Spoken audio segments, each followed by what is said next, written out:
সুপ্রিয় দর্শক, আসসালামু আলাইকুম।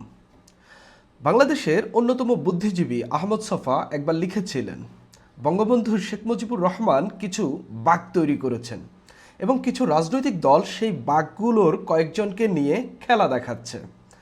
অর্থাৎ বঙ্গবন্ধু শেখ মুজিবুর রহমান রাজনীতিতে এমন কিছু নেতা তৈরি করেছেন, পরবর্তীতে কিছু কিছু রাজনৈতিক দল সেই নেতাদেরকে দিয়েই তাদের রাজনৈতিক দল পরিচালনা করেছে। তিনি এমনটাই বোঝাতে চেয়েছেন। এখন ঠিক একই জিনিস আমরা বর্তমান রাজনীতিতেও দেখতে পাচ্ছি।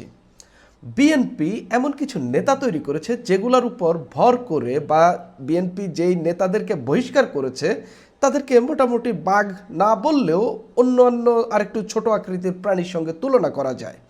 তাদেরকে দিয়ে অন্যান্য রাজনৈতিক দলগুলো খেলা দেখানোর চেষ্টা করছে এবং এই খেলায় সবচেয়ে বেশি যারা মেতে উঠেছে তারা হলো এনসিপি। আপনি যদি সর্বশেষ ইসাক সরকারের ঘটনাটি দেখেন, আহমদ ছফার ওই কথার সঙ্গে কিছুটা হলেও মিলে যায়, কিন্তু আকৃতির তফাৎটা থাকে। আহমদ ছফা বঙ্গবন্ধুর রাজনৈতিক নেতাদেরকে বাঘ বলেছিলেন এবং মুক্তিযুদ্ধের সময় বা মুক্তিযুদ্ধের যে রাজনৈতিক আন্দোলন, সেই আন্দোলনের সময় যে নেতা তিনি তৈরি করেছেন সেগুলোকে তিনি বাঘের সঙ্গে তুলনা করেছেন। আর বিএনপি ফ্যাসিবাদ বিরোধী আন্দোলনে যাদেরকে তৈরি করেছেন তারা বাঘ না হলেও হয়তো আর একটু ছোট আকৃতির প্রাণী। সেরকম একজনই হলেন ইসাক সরকার। ইসাক সরকারকে এই এনসিপি দলে ভিড়িয়ে মূলত তাদের অন্যতম প্রধান টার্গেট হইল ঢাকা দক্ষিণ সিটি কর্পোরেশন।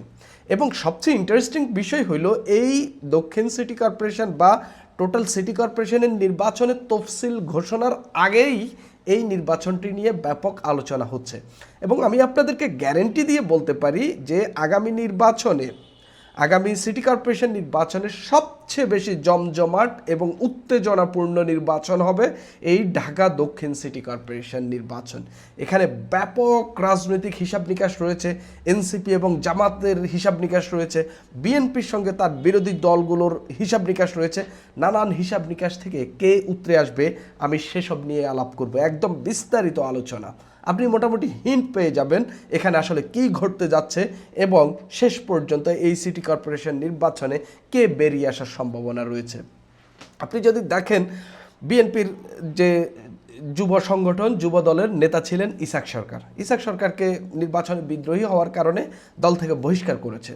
ইসাক সরকার বিদ্রোহী প্রার্থী হয়ে যে খুব একটা সুবিধা করতে পেরেছেন এটা সম্ভবত ইসাক সরকার নিজেও বিশ্বাস করেন না। 11,000-এর মতো ভোট পেয়েছেন এবং সেখানে বিএনপির বিদ্রোহী থাকা সত্ত্বেও সেখানে বিএনপির প্রার্থী জয়লাভ করেছেন ঢাকা 7 আসনে। সেখানে জামাতের যিনি প্রার্থী ছিলেন এনায়েতুল্লাহ, সম্ভবত তিনি খুবই শক্ত ক্যান্ডিডেট ছিলেন। সেই শক্ত ক্যান্ডিডেটের মাঝখানেও যে বিএনপির হামিদুর রহমান সেখান থেকে জয় নিয়ে আসতে পেরেছেন, এটার জন্য এই সংসদে যারা বিএনপির এমপি হয়েছেন তাদের মধ্যে আমি হামিদুর রহমানকে অন্যতম একজন এমপি মনে করি, শুধুমাত্র এই বিএনপির বিদ্রোহীকে ডিঙিয়ে এবং এনায়েতুল্লাহর মতো প্রার্থীকে হারানোর কারণে, এই কারণেই আমি তাকে অন্যতম একজন সংসদ সদস্য হিসেবে বিবেচনা করছি। সেই ইসাক সরকারকে এনসিপি দলে ভিড়িয়েছে এবং দলে ভেড়ানোর পরপরই তাকে ঢাকা মহানগর দক্ষিণের আহ্বায়ক করে ফেলেছে। এখানেই নির্বাচনের হিসাব নিকাশ বদলে দেওয়ার চেষ্টা করছে এবং বিএনপির নেতা দিয়েই বিএনপিকে ঘায়েল করার চেষ্টা করছে। এখানে ইসাক সরকারকে কি এনসিপি প্রার্থী করবে কিনা দেখেন, ইসাক সরকার এনসিপিতে যোগ দেওয়ার পরই তিনি একটা ইন্টারভিউ দিয়েছিলেন। সেই ইন্টারভিউতে তিনি স্পষ্টত বলেছিলেন তার নির্বাচনের কোনো পরিকল্পনা নেই, তবে তিনি এরকম হিন্ট দিয়েছেন তিনি অন্যজনের জন্য কাজ করবেন এবং তার যেই দলটিতে যোগ দিয়েছেন, যেই দলে তিনি নেতা হয়েছেন এবং যেই দলে তিনি পদ পেয়েছেন, সেই দলের যিনি প্রার্থী হবেন তার জন্য কাজ করবেন। আমরা জানি ঢাকা দক্ষিণ সিটি কর্পোরেশনে এনসিপির যিনি প্রার্থী তিনি আর কেউ নন, তিনি আসিফ মাহমুদ সজীব ভুঁইয়া। তিনি ঢাকা 10 আসন থেকে ত্রয়োদশ সংসদ নির্বাচনে অংশ নেওয়ার কথা ছিল, কিন্তু শেষ পর্যন্ত নেননি। তিনি এই নির্বাচনে অংশ নেবেন এবং আমার কাছে যেটা তথ্য রয়েছে যে ঢাকা 2টা সিটি কর্পোরেশন নির্বাচনে জামাত থেকে এনসিপি এটা নিবে এবং ঢাকা উত্তর সিটি কর্পোরেশনটা জামাত নির্বাচন করবে, তারা জোটের মধ্য দিয়েই নির্বাচন করবে। তবে এই হিসাবটা পাল্টে দিচ্ছে জামাত শিবিরের নেতাকর্মীরাই কিছুটা। তারা খুব করে চাচ্ছে, যেহেতু সাদিক কায়েম ঢাকা বিশ্ববিদ্যালয়ের এখন ভিপি এবং তিনি ঢাকা বিশ্ববিদ্যালয়টা যেহেতু ঢাকা দক্ষিণ সিটি কর্পোরেশনের মধ্যে পড়েছে এবং সেখানে ব্যাপক আন্দোলন হয়েছে জুলাই আগস্টে, এবং সেই আন্দোলনের পরিপ্রেক্ষিতে এই সাদিক কায়েম যেহেতু জুলাইয়ের অন্যতম ফেস হিসাবে হাজির হয়েছেন এবং ডাকসুতে যেহেতু খুব ভালো করেছেন, তারা চাচ্ছেন সাদিক কায়েমকে সেখানে প্রার্থী করার, এবং এই ক্ষেত্রে তারা খুবই দর কষাকষি করছে এবং তাদের ভেতরে ভেতরে এ নিয়ে কিছুটা মনোমালিন্য চলছে। এটা শোনা কথা এবং কেউ কেউ এটা বলছেন। তবে আমার কাছে মনে হয় না আসিফ মাহমুদ সজীব ভুঁইয়া প্রার্থী হইলে এটা নিয়ে জামাতের খুব বেশি আপত্তি থাকার কথা। এই যে জোটের যে নেগোসিয়েশন, এই যে জোট যে টিকে থাকবে এবং জোট কীভাবে চলবে, এটা এনসিপির হয়ে যিনি আসলে নেগোসিয়েশন আপাতত করতেছেন তিনি হলেন আসিফ মাহমুদ সজীব ভুঁইয়া। অর্থাৎ আসিফ মাহমুদ সজীব ভুঁইয়ার বিরুদ্ধে জামাত সেখানে অবস্থান নেবে এটা আমার মনে হয় না। তবে জামাত শিবিরের মাঠের নেতাকর্মীরা চাচ্ছে সাদিক কায়েমকে সেখানে প্রার্থী করা হোক। এখন এই যে এনসিপির এই একজন নতুন নেতা যোগ দিল বিএনপি থেকে এসে, এবং আসিফ মাহমুদ সজীব ভুঁইয়ার মতো একজন সেখানে প্রার্থী হচ্ছেন, এবং জুলাই আগস্টে ঢাকা দক্ষিণ সিটি কর্পোরেশনের এরিয়াগুলোতেই প্রথম দিকে খুব বেশি আন্দোলন হয়েছে এবং সেখানে জুলাই বলেন জেনজি বলেন এদের উত্থান হয়েছে। সেই জায়গায় বিএনপির কি আপনি এখানে কোনো চান্স দেখেন কিনা?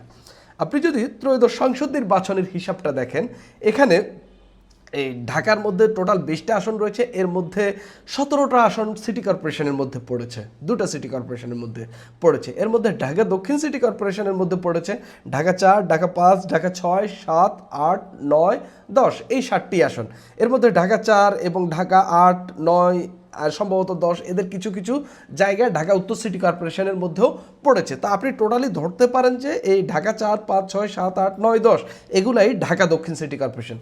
ত্রয়োদশ সংসদ নির্বাচনে এখানে 2টি আসনে জয়লাভ করেছে জামাত। বাকি যে 5টি আসন সেখানে কিন্তু খুব শক্ত প্রতিদ্বন্দ্বিতা তৈরি করেছে।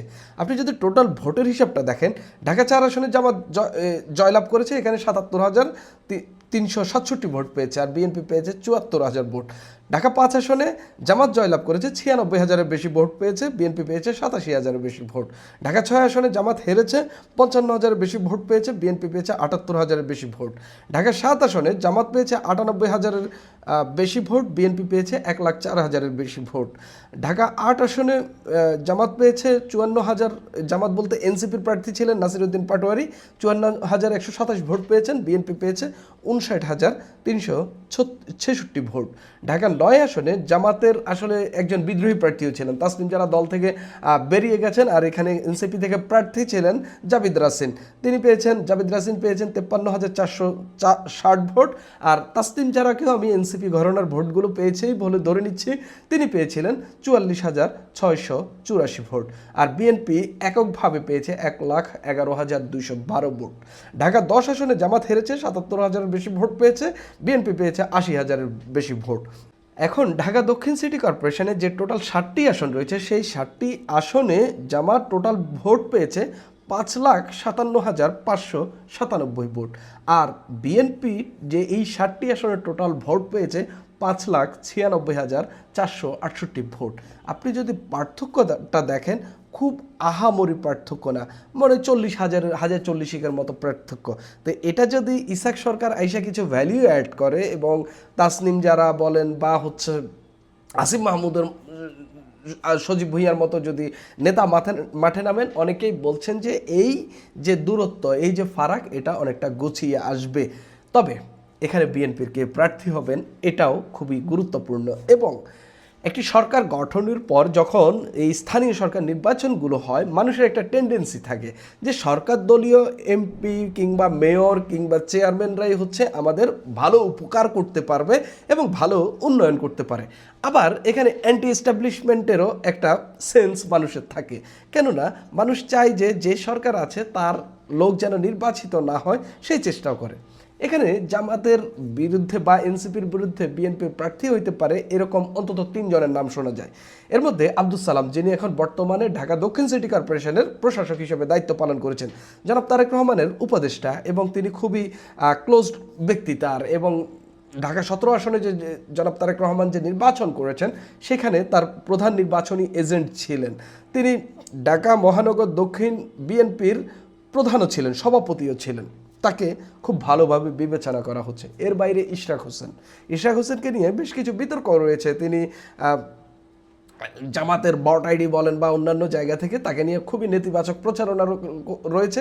তবে ইশরাক হোসেন যে ঢাকা 6 আসনে নির্বাচন করেছেন, তার সঙ্গে তার যে জামাতের প্রতিদ্বন্দ্বী ঢাকার এই দক্ষিণ সিটি কর্পোরেশনের যতগুলো আসন সবচেয়ে ভালো করেছেন ইশরাক হোসেন, সবচেয়ে বেশি ব্যবধানে জিতেছেন ইশরাক হোসেন। এবং ঢাকা 9 আসনে যিনি প্রার্থী হাবিবুর রশিদ, এই দুজনই ঢাকা দক্ষিণ সিটি কর্পোরেশনের যে আসনগুলো রয়েছে সেই আসনগুলোতে খুবই ভালো করেছেন। ইশরাক হোসেনকে বিবেচনা করা হচ্ছে। এর বাইরে আরেকজন রয়েছেন হাবিবুন নবী সোহেল, বিএনপির যুগ্ম মহাসচিব। তাকে আপাতত কিছুটা রাজনীতি বিচ্ছিন্ন বলেই মনে হচ্ছে যে তিনি দলে পদবি বা অন্যান্য যথার্থ সম্মান না পেয়ে তিনি কিছুটা রাজনীতি বিমুখ হয়ে পড়েছে। আমি গত কিছুদিন ধরে তাকে অন্তত দেখতে পাচ্ছি না। সেই জায়গা থেকে তিনি ঢাকা দক্ষিণ সিটি কর্পোরেশনে মেয়র প্রার্থী হবেন, এটা আপাতত একটু বড় স্বপ্নই হয়ে যাচ্ছে মনে হচ্ছে। এর বাইরেও যদি আপনি বলেন যে হচ্ছে এনসিপি যদি আসিফ মাহমুদ সজীব ভুঁইয়া যদি প্রার্থী না হন, তাহলে এই আসনটি কি জামাত কাউকে প্রার্থী করবে কিনা? জামাত এখানে দীর্ঘদিন ধরে এখানে জামাতের যিনি ঢাকা মহানগর দক্ষিণের আমির ছিলেন সেই নুরুল ইসলাম বুলবুলকেই আসলে তারা আসলে মূলত টার্গেট করেছিল এবং তিনি আসলে এখান থেকে প্রার্থী হবেন। তবে তিনি একটি আসন থেকে এমপি নির্বাচিত হওয়ায় তিনি আপাতত হচ্ছেন না। সাদিক কাইমের কথাই হচ্ছে জোর করে চাচ্ছেন। এর বাইরেও ঢাকা 8 আসন থেকে যিনি জামাতের প্রার্থী ছিলেন, পরবর্তীতে নাসিরউদ্দিন পাটোয়ারির জন্য এই আসনটি ছেড়ে দিয়েছেন, সেই হেলাল উদ্দিন কিংবা ঢাকা 6 আসনে পরাজিত আব্দুল মান্নান টার্গেট করতে পারে। তবে এটা স্পষ্ট যে জামাত আসলে এনসিপির সঙ্গে নেগোসিয়েশনে গিয়ে এই আসনটি ছাড়বে, এই ঢাকা দক্ষিণ সিটি কর্পোরেশন ছাড়বে এবং উত্তরটা তারা নেবে। আপনি যদি দেখেন উত্তরে ইতিমধ্যেই জামাতের কিন্তু সেট আপ রয়েছে, এখানে বেশ কয়েকটি আসনে জামাত জয়লাভ করেছে এবং এর মধ্যে দিয়ে ওরা চাইবে যে ওই ঢাকা দক্ষিণ সিটি কর্পোরেশনের মেয়র পদটা তারা বাগিয়ে নেওয়ার জন্য। তবে আমার কাছে স্পষ্টত মনে হচ্ছে যে বিএনপির জন্য এখানে নির্বাচনটা খুবই কঠিন হয়ে পড়েছে।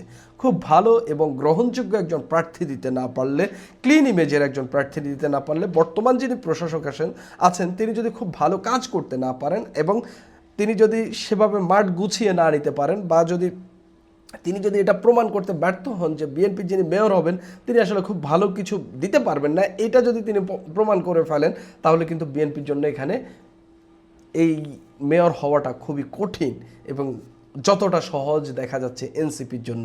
তবে আমি মনে করি না যে ইসাক সরকার যে এই দলে যোগ দিয়ে আলাদা ভ্যালিউ অ্যাড করেছে, এটা আমার মনে হয় না।